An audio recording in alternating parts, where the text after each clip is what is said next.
From News Channel 7, time for 7 First Alert weather. I posted on my Facebook page earlier this afternoon, past the popcorn, because I was just watching the temperature. It was at 99, it dropped down to 97. It was like a race, waiting to see who was going to win and whether or not we'd hit a new record. For some of us, that's interesting. For others, you could care less.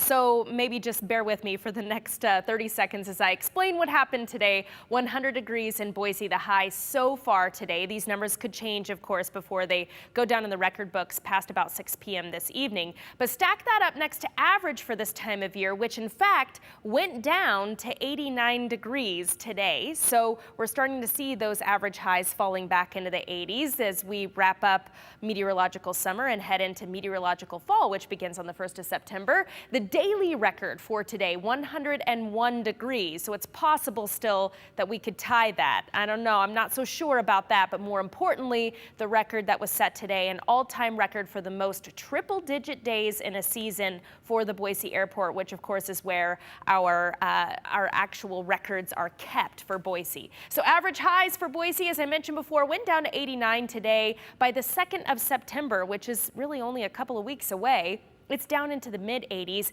and look at how it cools down from there. By the first week of October, we're seeing average highs dropping into the 60s. So I offer you this just in case, 100 degrees is too hot for you today. And I've seen a lot of people say, in responding to my posts about the new record, it's time for fall already. So I understand Starbucks has pumpkin spice latte right now. They're just keeping a good lock on it as we wrap up the month of August. Scattered showers and thunderstorms really isolated to the central mountains, Pine, Featherville area, to the east through Sun Valley.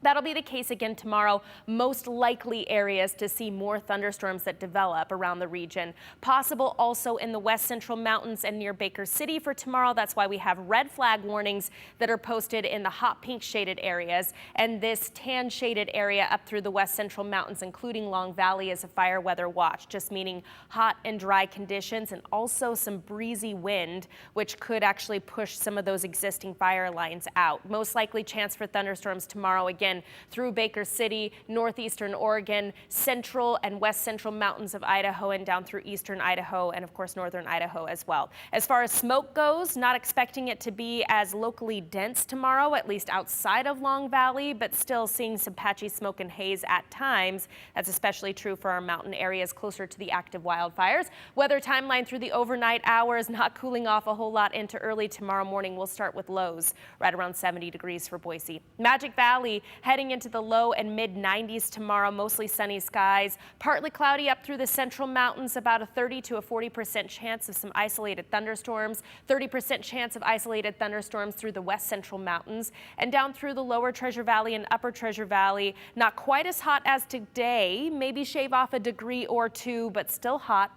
Partly cloudy conditions expected for our skies. Here's a look at the 7-day forecast for us. Still could make it up to triple digits again before the summer is over, as we still have a couple more weeks of August left for us. We'll be right back after a quick break.